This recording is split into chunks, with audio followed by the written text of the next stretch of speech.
Bonjour à tous, bienvenue sur e-learning physique. On est dans notre deuxième vidéo sur les réseaux de diffraction. Dans la première vidéo, on a vu comment établir la formule fondamentale des réseaux. Donc un réseau constitué de n fentes, n plusieurs milliers de fentes mutuellement cohérentes. Et donc on fait de la diffraction à l'infini, c'est-à-dire qu'on regarde systématiquement des faisceaux de rayons parallèles qui arrivent sur un réseau. Et donc ils vont donner naissance également à des rayons parallèles à l'issue du réseau qui vont converger dans le plan focal d'une lentille. Nous, on se limite donc à ce schéma dit de Fraunhofer, de diffraction à l'infini. Aujourd'hui, on va parler de dispersion des réseaux, de formation des spectres, de recouvrement de spectres. Et pour ça, on va aussi corriger un extrait d'épreuve CCP-MP 2005, où cette fois-ci, on aura un réseau qui ne sera pas, comme sur le dessin ici, qui ne sera pas en incidence normale. Alors, de quoi on va parler? Eh bien, on va déjà parler de la formation des spectres par les réseaux, du pouvoir dispersif des réseaux, puisqu'un réseau, ça sert principalement à séparer les longueurs d'onde qui sont contenues dans une source primaire. Donc là, j'ai pris une source de lumière blanche qui éclaire ce réseau. Et donc, on peut appliquer la formule fondamentale des réseaux qui va nous donner la position des pics de diffraction. Donc A, c'est le pas du réseau, l'inverse du nombre de traits par unité de longueur. P, c'est l'ordre dans lequel on observe, et lambda, c'est la longueur d'onde. Donc bien sûr, quand on donne la formule des réseaux, elle est toujours donnée pour une seule longueur d'onde, et on regarde après ce qui se passe pour les différentes longueurs d'onde contenues dans la source. Donc ici, c'est une source de lumière blanche, donc la longueur d'onde est comprise entre 400 nanomètres pour le bleu et 800 nanomètres pour le rouge.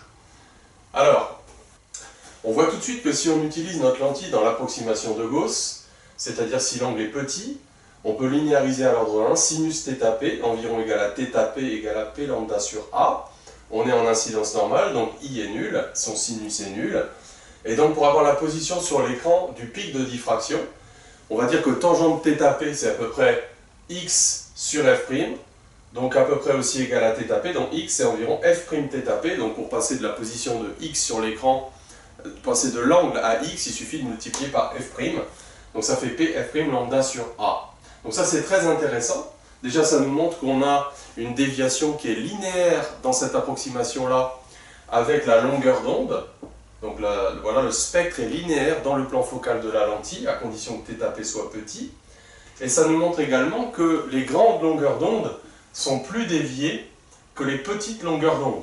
Donc ça veut dire que quand on va regarder les spectres, le bleu dans l'ordre 1 est moins dévié que le rouge dans l'ordre 1. Alors, parlons justement de la répartition de ces différents ordres. Donc, le pouvoir du réseau, c'est de séparer les différentes longueurs d'onde. Attention, à condition bien sûr que P soit non nul, parce que si P est nul, comme j'ai l'habitude de le dire à mes élèves en citant une chanson célèbre, qu'à mon grand étonnement, ils connaissent tous, on s'était tous donné rendez-vous, non pas dans 10 ans, mais en P égale 0, au foyer image de la lentille, puisque quand P vaut 0, θp vaut 0 quel que soit lambda, et donc les rayons, c'est la direction de l'optique géométrique, continuent en ligne droite et vont tous converger pour reconstituer du blanc, la couleur de la source, au niveau du foyer image de la lentille. Mais en dehors de P égale 0, eh bien, c'est-à-dire de l'image de l'optique géométrique, on sépare les différentes longueurs d'onde. Donc on a des spectres, ici on a un spectre symétrique, puisque on est en incidence normale sur le réseau. Donc P égale 1, P égale moins 1, P égale 2, P égale moins 2, et donc à chaque fois on va du bleu vers le rouge, du bleu vers le rouge, et entre les deux, bien sûr, il n'y a pas de couleur. Je n'ai pas représenté tout le dégradé des couleurs de l'arc-en-ciel dans chacun des ordres. Donc voilà le but d'un réseau, séparer les différentes longueurs d'onde. On peut aussi tout de suite remarquer qu'on ne pourra pas avoir un ordre trop élevé, on est limité dans les ordres observables. Alors ça c'est une petite remarque très simple, toujours en incidence normale pour le raisonnement, mais c'est vrai aussi quand on n'est pas en incidence normale. Sinus θp est plus petit que 1 en valeur absolue, donc on voit que P lambda sur A doit être plus petit que 1, donc P plus petit que A sur lambda, et donc comme P doit être un entier, plus petit que partie entière de A sur lambda, qui est l'ordre maximal complet que l'on pourra avoir avec un réseau ici, donc lambda, la longueur d'onde du rayonnement en particulier, savoir si un ordre est observable pour une longueur d'onde donnée, pour un réseau donné en incidence normale. Alors on peut essayer de quantifier la dispersion du réseau par une grandeur, D, un pouvoir de dispersion du réseau, qui serait la dérivée donc de θp par rapport à la longueur d'onde. C'est-à-dire en fait, pour une incidence donnée, pour un réseau donné, est-ce que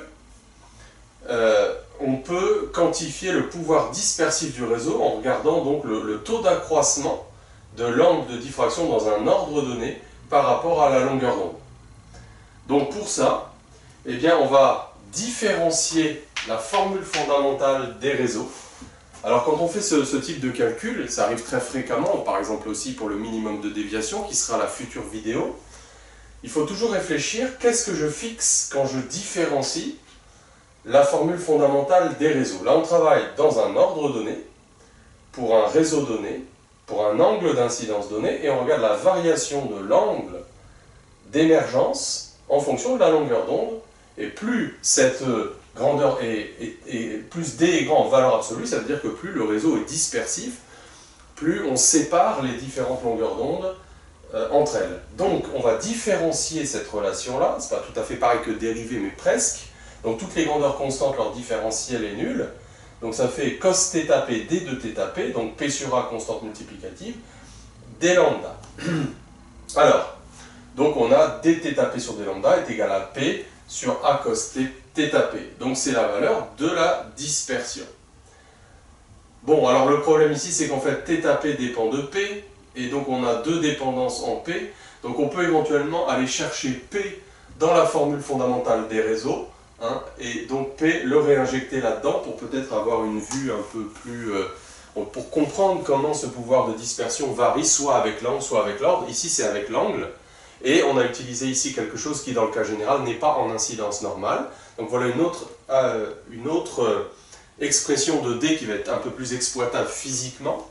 Donc on va regarder deux cas particuliers.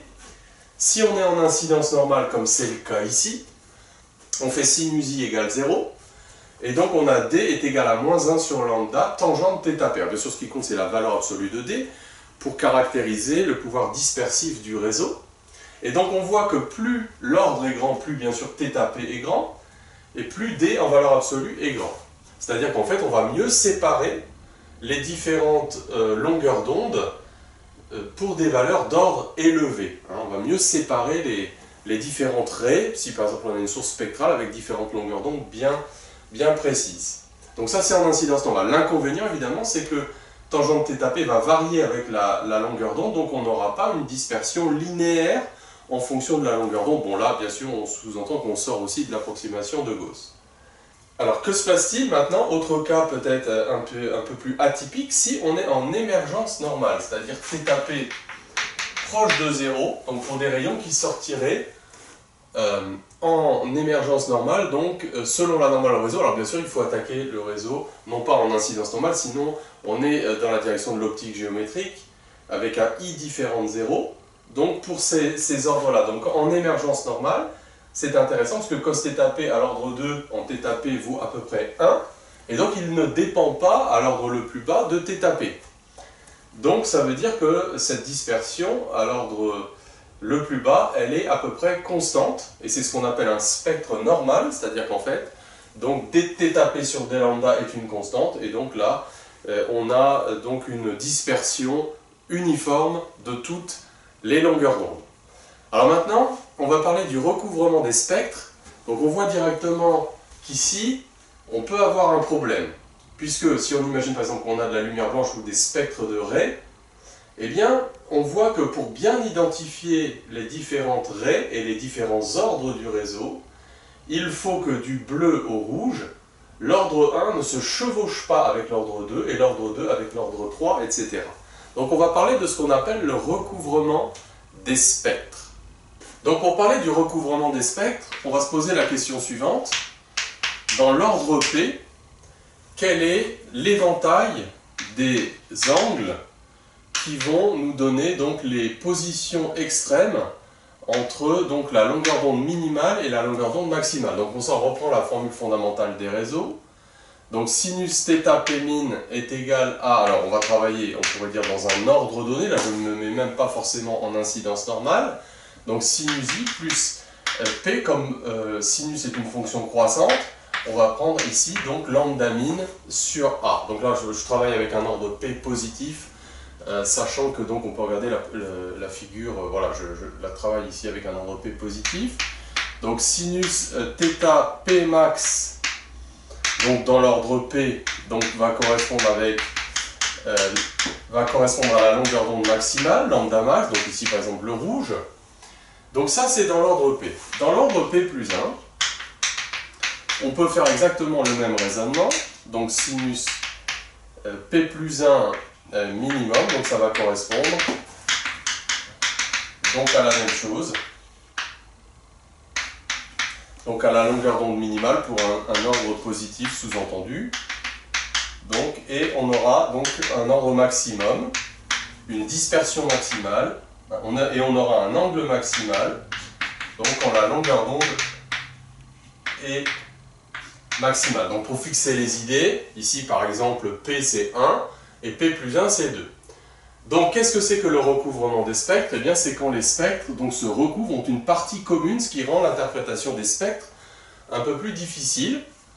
Donc on voit bien que pour que les spectres soient bien séparés, il faut que l'angle maximum de P, de l'ordre P, soit plus petit que le minimum de l'ordre P plus 1. Donc la condition de non-recouvrement, donc là je donne une condition non pas de recouvrement mais de non-recouvrement des spectres, c'est donc que sinus de θP max soit plus petit que sinus de θP min. Évidemment. Donc on peut évidemment recopier, donc on aura P lambda max plus petit que P plus 1 lambda min. Et quand cette condition n'est plus réalisée, on a la valeur minimale de l'ordre à partir duquel il y a un recouvrement de spectre. Donc on va prendre maintenant l'exemple donné au concours CCP MP 2005 sur lequel on avait un réseau qui était en incidence non normale et on cherchait à partir de quand, donc je vais extraire simplement cette question de l'épreuve, à partir de quand est-ce qu'on avait recouvrement des spectres. Donc on avait un réseau de pas 2 micromètres qui était attaqué non pas comme ici, mais en incidence oblique, donc avec un angle I de 30 degrés, en lumière blanche, donc pour des longueurs d'onde comprises entre 400 nanomètres et 800 nanomètres, donc une incidence I. Alors, on remplit un tableau, il faut prendre la formule fondamentale des réseaux avec sinus I différents de 0, et puis, voilà, il faut avec sa machine à calculer, essayer différentes valeurs de P. Alors le mieux c'est de partir de P qui vaut 0, donc quand P vaut 0, bien évidemment, l'angle θP vaut l'angle d'incidence, c'est-à-dire qu'en fait c'est donc ce qui est inutilisable, puisqu'on voit que dans ce cas-là, les rayons continuent en ligne droite, donc quelle que soit la longueur d'onde, on a le même angle, il n'y a pas de dispersion des longueurs d'onde, et puis après, donc on applique la formule fondamentale des réseaux, et on trouve les différents angles, tous les angles ont été donnés en degrés. On peut faire plusieurs remarques. D'abord, on s'aperçoit que quand la longueur d'onde est courte, il y a davantage d'ordre observable. Il faut que les angles soient plus petits en valeur absolue que 90 degrés. Donc, on observe les ordres de moins 7 à 2. Donc, c'est dissymétrique puisque l'angle n'est plus 0, l'angle d'incidence n'est plus 0. Donc, c'est normal que les spectres soient dissymétriques. Et donc là, c'est pour le rouge, pour la plus grande longueur d'onde. Donc là, on observe uniquement des ordres moins 4 à l'ordre 1. Donc déjà, voilà, on a ça. Alors maintenant, on peut se poser la question, à partir de quel ordre est-ce qu'on a recouvrement des spectres? Alors c'est un petit peu plus difficile qu'en incidence normale, mais pas tellement. En fait, ce qu'il faut regarder, c'est... Alors je vais commencer peut-être par les ordres positifs, ici. Donc on voit que... Donc 0, c'est la direction de l'optique géométrique, les rayons continuent en ligne droite, donc ce sont des angles orientés par rapport à la normale. Donc l'ordre 1 va s'étaler de l'angle 44 à l'ordre 58. L'ordre 2 commence à 64, et évidemment, donc là, on n'a pas un spectre complet de la lumière blanche, puisque là, voilà, cet angle-là, ce rayon-là n'existe pas. On ne peut pas vérifier la formule des réseaux avec P égale 2, ça donne un sinus entre guillemets plus grand que 1, donc ça ne fonctionne pas. Mais on voit que celui-là se termine avant que celui-là commence. Donc on peut dire que cet ordre-là, on peut le voir complètement. Il est recouvert, il n'est pas recouvert par l'ordre 2. Bon, l'ordre 2 étant incomplet, on ne peut pas le considérer vraiment. Donc l'ordre -1, lui, donc, va aller d'un angle de 17 degrés jusqu'à 8,6, donc par rapport à la normale du réseau. L'ordre -2, lui, commence en 5,7, termine en -12. Donc on voit que 5,7 étant plus petit que 8,6, ça c'est encore un ordre qui est complet. Alors regardons l'ordre -2, lui l'ordre -2 il est entre 5,7 et -12, donc toujours les angles comptés par rapport à la normale, donc on pourrait faire un petit dessin, donc ça c'est le violet, bon je vais faire quelque chose en bleu, donc par rapport à la normale, donc 5,7, et puis en rouge, bon je vais prendre de l'orange, on est à -12, donc j'exagère un petit peu les angles, donc ça c'est l'ordre -2, et on voit que l'ordre -3 commence avec le bleu à -5,7, donc comptez toujours par rapport à la normale, et donc il va aller jusqu'à -33. Donc là on voit qu'il y a un problème parce qu'il y a recouvrement désordre, ici, à ce niveau-là. Donc déjà, entre -2 et -3, il y a recouvrement désordre. Inutile de dire qu'après, la situation ne va faire que s'empirer. Et donc finalement, comme c'est assez souvent le cas, il y a peu d'ordres qui ne se recouvrent pas. Et donc ici, on voit que les deux seuls ordres exploitables sont 1 et -1. Voilà, j'espère que cet exemple en incidence non normale va te donner quelques idées un peu plus concrètes, un peu plus claires sur cette idée de recouvrement des ordres. Alors non pas que quand des ordres se recouvrent, ce soit complètement inexploitable, on peut, avec un petit peu d'habitude et de perspicacité, surtout si on a une lampe spectrale, voir à quel ordre appartient tel ou tel ray, mais ça rend quand même l'observation un peu plus délicate. Voilà, donc dans la dernière vidéo, on va parler de l'utilisation concrète du réseau au minimum de déviation pour mesurer des longueurs d'onde inconnues et pour mesurer expérimentalement le pas du réseau à l'aide d'un goniomètre. À bientôt.